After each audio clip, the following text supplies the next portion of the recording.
Okay, hi everybody. I have Sierra back with us because we love Sierra in this community.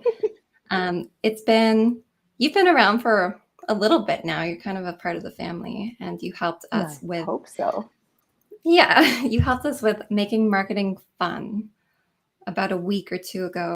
Time is very confusing to me right now, but recently you were helping us kind of reignite a spark when it comes to liking marketing, because we have our good products and our good services.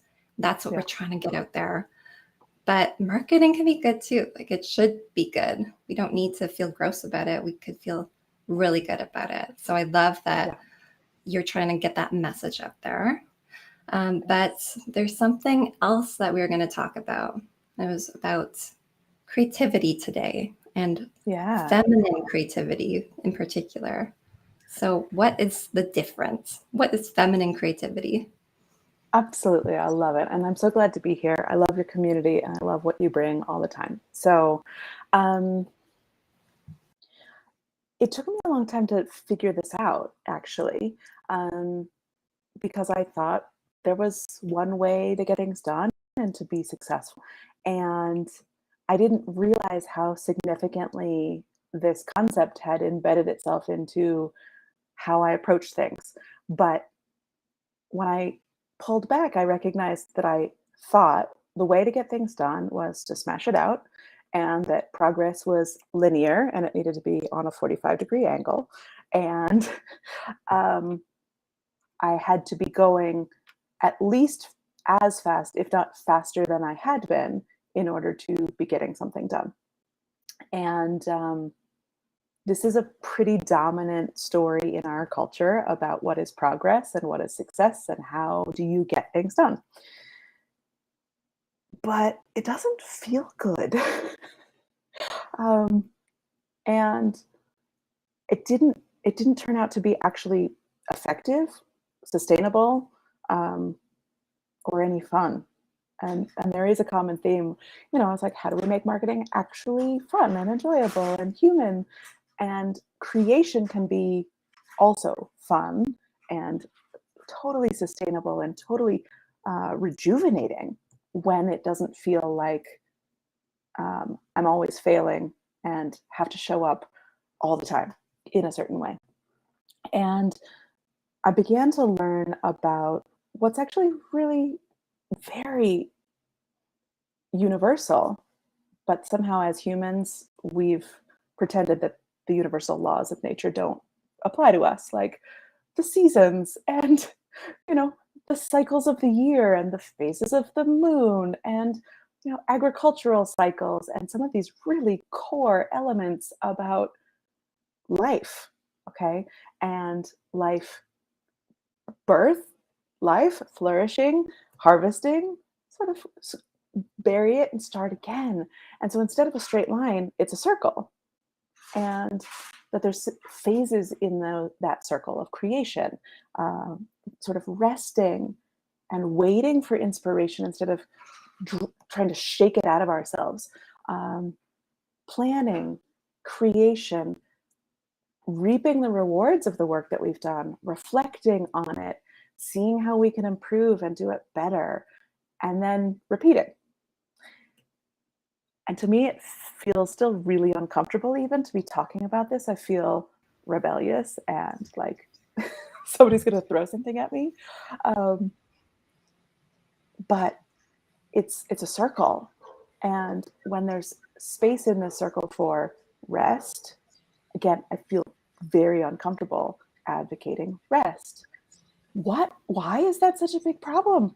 It means there's a story in our world that we're not supposed to, right? So, is it like a male dominant world, or is it a rat It's race a masculine world? story. And so I want to draw a distinction between uh, okay, draw a distinction between male and female and masculine and feminine. Because I think it's super important in conversations like this to have that distinction really clear. I'm not talking about men and women. I'm talking about energy and sort of the approach, because masculine energy is amazing. Love it, need it, use it. We each have both. Feminine energy is also amazing.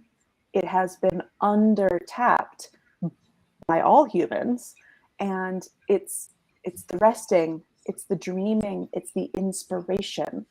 But I think as a culture, we've all prioritized and really learned to harness the masculine energy, which is go get shit done. Can I say that word? Go get it done, Yeah. smash it out, right? Okay. Sometimes other people's communities, you got to check, right? Nah, I love it. But like, get it done. And we're all under this, I don't know, we've got this like these blinders on of this is how it's done. This is how to be successful. This is how Yeah. you write a book. This is how you run a business. This is how you live your life. And if you're not playing this game, go away or something, you know? And I've worked with women, not exclusively, but largely for the last 7 years. And one of the rubs for women is operating in this masculine dominated world, but it's a rub for men too, right? Because we're all obligated to play by this game. And in the first bit I wrote, I actually played with this a little bit, how change really happens. It came to me a lot because I was working with people, myself included, and I kept on bumping against this story that I should have been here on this progress line, but I was sort of like down here, and I kept on like feeling like I was failing instead of just launching like this. And when I shifted how I was looking at things, I recognized that I was on a spiral, a cyclical growth and pulling it back and then, growth, but from a different angle. It's still, and if you pull back. So what's amazing is like this pattern exists everywhere. It's in stars, it's in microorganisms, it's everywhere. And I don't even consider myself largely scientific, but when I get geeky about this creation cycle, it's everywhere in our minds, except in the story itself about how to get stuff done. So it's fascinating to me when I talk to other people about how I wrote and published this book in 3 months, under 3 months. First time, didn't know anything about publishing. So I was writing and learning the entire self-publishing thing in 3 months.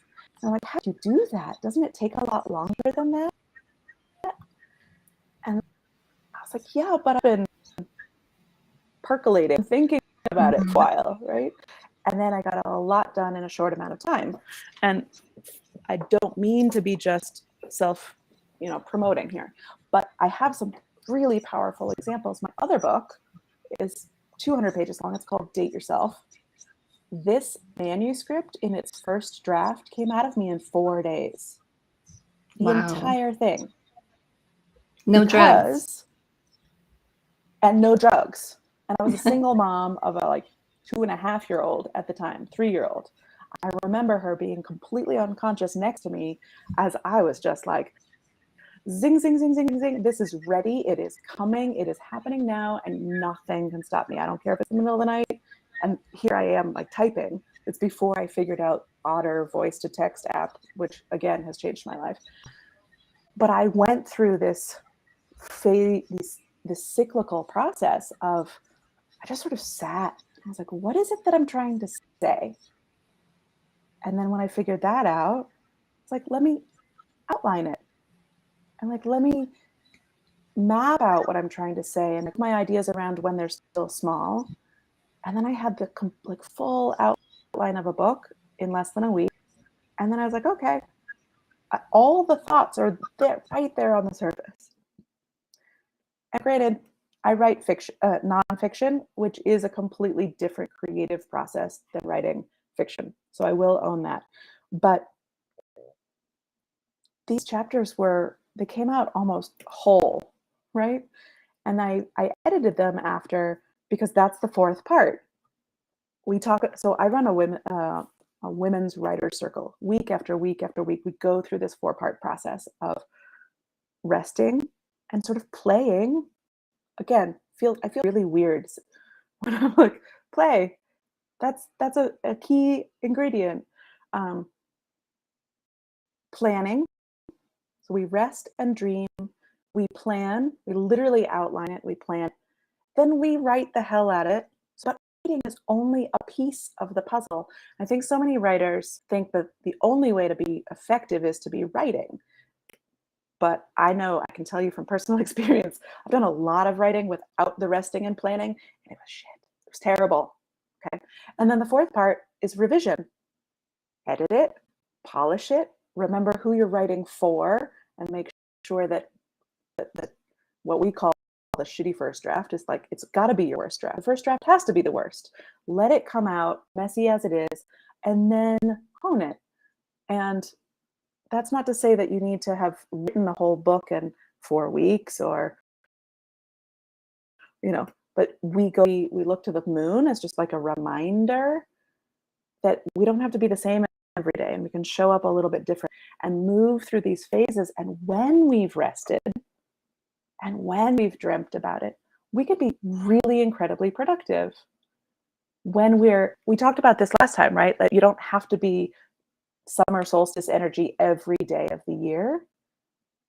But I know I've absorbed, as an entrepreneur, I've definitely absorbed this story that if you want to stay on top and you want to be successful in business, you've got to show up 100% every day. And you should probably have some automated something that makes it show up 120% every day. Otherwise, you're going out of business, right? There's that story. Yeah. But in my experience, I can get a lot more done when I take a few days and don't do any of it, right?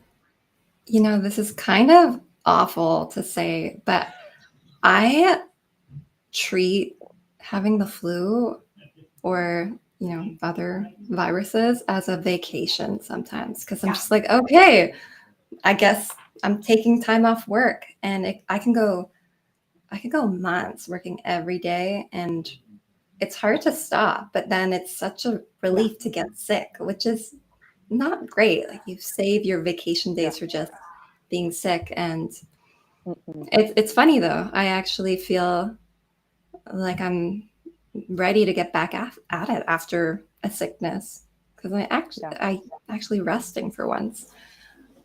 Well, and that's so powerful, because I completely agree. I'm like, thank goodness I got sick, because I wouldn't have stopped for anything. And we get sick, and when we get sick, it's our body's way of saying, okay, I can't do this anymore, right? And people who can intentionally rest, guess what? They don't need to get sick in order to slow down. But it's so interesting, this space of, am I being productive, right? If I don't feel like I'm being productive, then I don't, what am I? What am I worth? And so shifting this story to make our pulling back, make our rest really intentional and powerful. It's when we can slow down enough to listen to the whisper of, what's the next thing? Whether it's in your writing or in your business, what's the thing that needs to come? Because when we're moving gear, if I'm moving that fast, I can't see the stuff that's zipping. If I stop to look at it, I'm gonna crash and burn. But if I can, like, to use a driving metaphor, if I can pull over at a vista spot, have a little picnic, enjoy the scenery, then I can still get where I'm going without an accident, but have actually had the journey. And so what's happened is, by talking about this 4-part cycle, this feminine creative cycle, this in everything life cycle. You know, our whole life, there's birth, there's adolescence, there's adulthood, and then there's old age. We are living this cycle all the time. And I used to, I used to bring death into it all the time. We're so uncomfortable with ends of any kind in our culture that we don't know how to slow down. And arguably, as a result, we are arriving at that destination faster because we are not slowing down to be a part of it and to experience this whole living. So when I think, yes, if I worked through, I could probably get X amount of done, like X amount, whatever, writing in my business, whatever. But what happens is when I take 3 intentional days out of 30, sometimes they're all at the same time and sometimes they're not, but I pull way back, I get more done in less time. And the pieces of the puzzle, and I'm currently sort of a hypocrite because I'm not really resting. The last month has been, like you said, because I think it was like 3.5 weeks ago that I was on last, and you're like, was it last week? It felt like last week because we've just been going so far and so fast. But when when we're acting, say, in our business, but we don't have that bigger plan, are we making the right choices? Are we moving in the right direction? We're moving fast, we're moving far, but are we getting where we want to go? And so really what we talk about in my community and in my space is it doesn't have to be a whole week of planning and a whole week of thing. You can go through these 4 phases in a 24-hour period. I'm going to wake up, I'm going to take a couple of deep breaths, I'm going to plan out my day, I'm going to smash some stuff out, I'm going to take some time to reflect and see how I did, and then I'm going to repeat the whole process tomorrow, right? I work exclusively with women at this point, and so this feminine creative cycle and the moon phases and our menstrual cycles, the parallels there are incredible. But all humans go through hormonal and energetic cycles. Men's cycle is just a 24-hour cycle. Women work on a 28-day for the most part, but we all go through these energetic creative phases, the ups and the downs.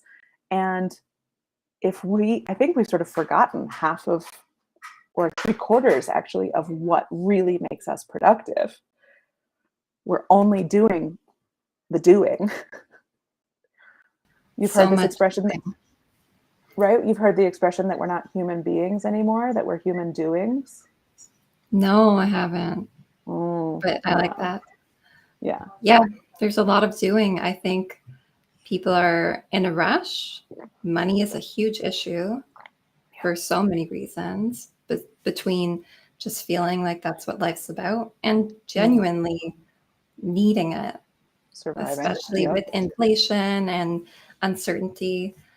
Yeah. But then you're right. When you're just doing, there's not a lot of room for creativity. And I look back, I don't know if I've told you, I had Lyme disease for a decade. There were parts of my 20s I couldn't walk or think very clearly. And my friend had leukemia twice. And we kind of reminisce about those days when we spent so much time in the moment. Because like you said, like when you get a little morbid, you can kind of put things into perspective and make time for being a human being, just being and not worrying so much about the task work.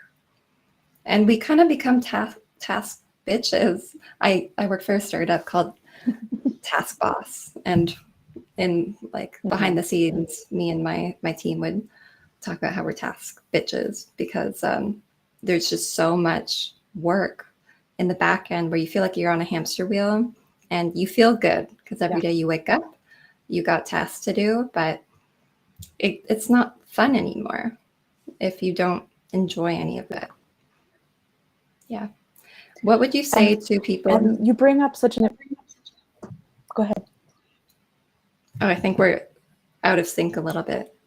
I was gonna say, what would you say to stubborn people like me who have so much work to do, and they did the dreaming, a few months ago, and now they're just in work mode and they don't take breaks. Do you need breaks throughout your days, or can you save them up like you do with a 9 to 5 job? Save up your holidays. Yeah. I promise never to prescribe to anyone when they should move from one phase to another. That's not my choose. What I encourage people to do is to tap into themselves, and all people. This is a feminine creative cycle. This is not just for women. This is not just creativity.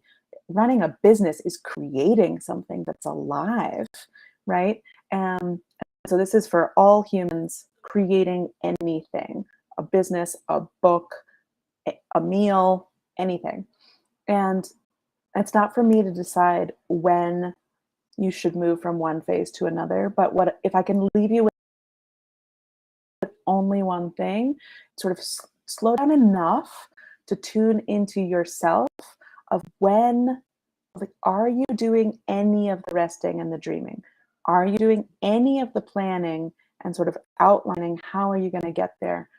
Are you only doing the doing because it's hypnotic and it's hard to get out of? And then when are you reflecting? So we just did a free training. We do one every month, and we have built in debriefs, reflection.